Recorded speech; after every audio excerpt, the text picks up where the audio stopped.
शिव महापुराण की कथा कहती है, भगवान शंकर का चरित्र कथा है कि जिस बच्चे को, जिस मनुष्य को, जिस स्त्री को, जिस कन्या को, जिस बेटे को, बेटी को, बुजुर्ग को, महिला को, पशु को, पक्षी को, जानवर को, जलचर को, थलचर को, किसी को भी अगर शंकर जी की पूजन करना नहीं आए, आड़ी टेढ़ी भी कर देगा तो भी शंकर भगवान उसको स्वीकार कर लेंगे और शंकर उसको वर प्रदान कर देंगे।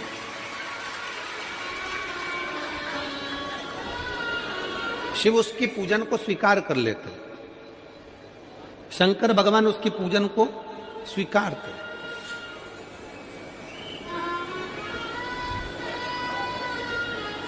कोई दुनिया में आकर तुमसे कह देना कि मैं बहुत बड़ा, मैं इतना विद्वान हूं कि मैं भगवान की पूजन सबसे अच्छी करता हूं।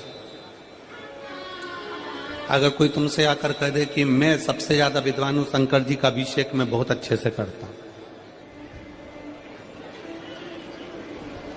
कोई तुमसे आकर कह दे कि मेरी पूजन में कोई कमी नहीं रहती, मैं इतनी अच्छी पूजन करता हूं।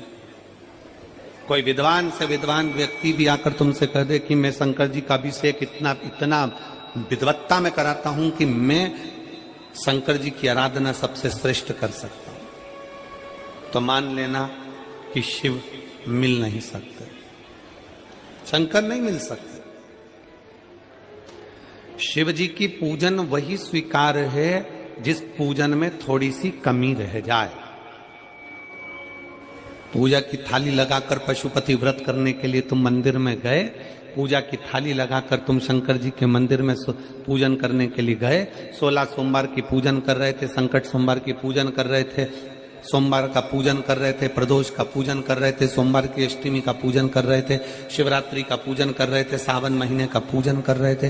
पूजन की थाली में सारा सामान जमा लिया तो भी मंदिर में जाकर कोई सामान याद आए तो समझ लेना कि तुम्हारी पूजन भगवान शंकर ने स्वीकार कर लिया।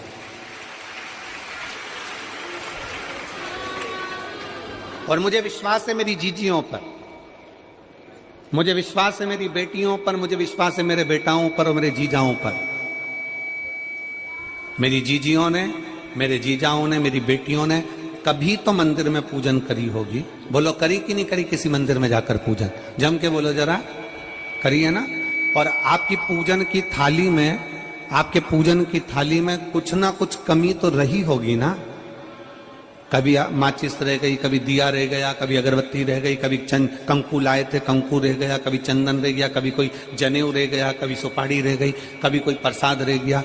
फिर याद आया मैं तो ये घर छोड़कर आ गई, मेरे घर पे रह गया, अब क्या करूं? शंकर जी की कथा कहती है कि शिव उपासना में अगर तुम्हारी थोड़ी सी कमी रह जाए, समझ लेना कि शंकर जी ने तुम्हारी उपासना को स्वीकार कर लिया। और यह केवल तुमसे ही मतलब नहीं है,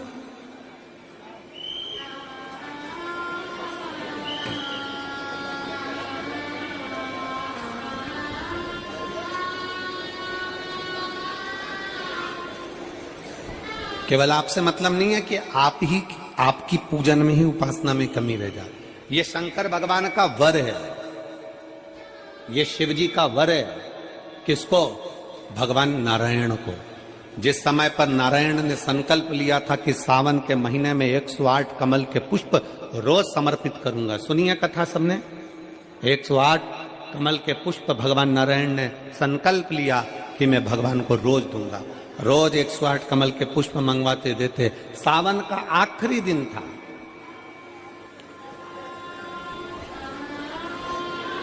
सावन का आखिरी दिन, और सावन के आखिरी दिन भगवान नारायण 108 कमल के पुष्प लेकर भगवान को चढ़ाने के लिए जैसे ही बैठे, बैठते से ही जैसे ही चढ़ाने के लिए बैठे, वैसे ही एक कमल का पुष्प कम रह गया। लक्ष्मी जी से कहा जाओ जल्दी से कमल का पुष्प लाओ। लक्ष्मी जी कमल का पुष्प ढूंढती रही, नहीं मिला।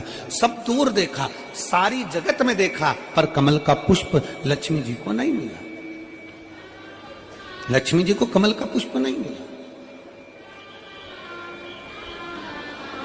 आखिरी में पूजन की थाली में कमल का एक पुष्प कम रह गया।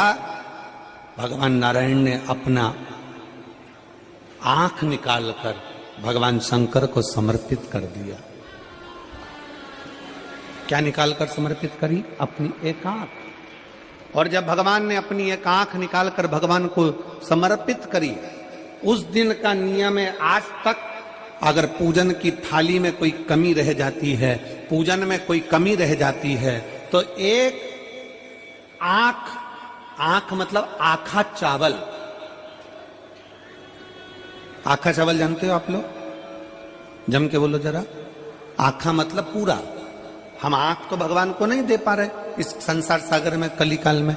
एक आंख के बराबर आखा चावल, एक आखा चावल पूरी पूजन होने के बाद शंकर जी को समर्पित कर दो। शिव भगवान नारायण की आंख के बराबर उसको स्वीकार कर लेते, भगवान शिव उसको स्वीकार कर लेते, शंकर भगवान उसको स्वीकार कर लेते, शिव उसको स्वीकार कर लेते।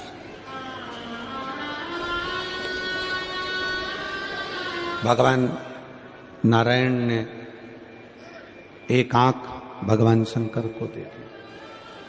शंकर भगवान ने अपना सुदर्शन चक्र भगवान विष्णु को दे दिया। भगवान शंकर त्रिनेत्रधारी हो गए और भगवान नारायण सुदर्शन चक्रधारी हो गए।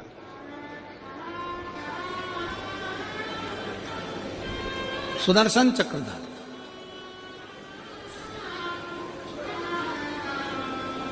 108 कमल के पुष्प में से एक पुष्प अगर छुपाने वाला कोई था तो वो देवाधिदेव महादेव थे। शंकर भगवान ने कहा भगवान विष्णु से, हे नारायण, आपके कमल के पुष्प को, एक पुष्प को मैंने छुपाया था। आज मैं वर देता हूं, जो शिव की आराधना करेगा, जो शंकर की आराधना में बैठेगा, उसकी पूजा की थाली में जान करके नहीं तो तुम घर पे कोई सामान जान करके छोड़ जाओ, जान करके नहीं, लेकर सब जाना है। पूरी पूजन की थाली में अगर कोई कमी रह जाती है, शिव कहते हैं उसकी पूजन को मैं स्वीकार कर लेता हूं, उसकी पूजन को मैं स्वीकार। जान करके कोई कार्य नहीं करना है अपने को। नहीं तो तुमने सोचा कि पूजा की थाली में सब कुछ रख लूं, एक सामान घर पे छोड़ दूं। सीवर वाला महाराज जी बोला है, ऐसा काम नहीं करना।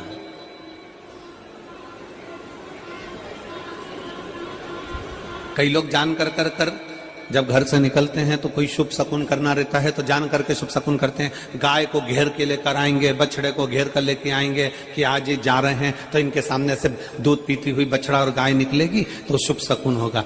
अब वो तो अनायास कोई शुभ शकुन हो जाए, अचानक से कलश लेकर कोई स्त्री निकल जाए,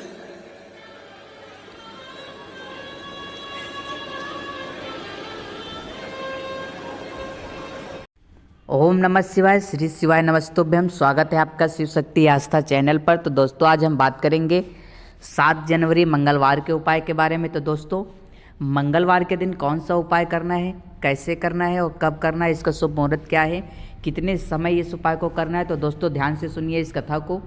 पूज्य गुरु पंडित प्रदीप मिश्रा जी ने इस कथा में बताया है मंगलवार के दिन उपाय कौन सा करना है और कैसे करना है। तो दोस्तों जो व्यक्ति बहुत दिनों से बीमार चल रहा होता है, बहुत दिनों से बीमार है, तो वो इस उपाय को ज़रूर करे। यकीन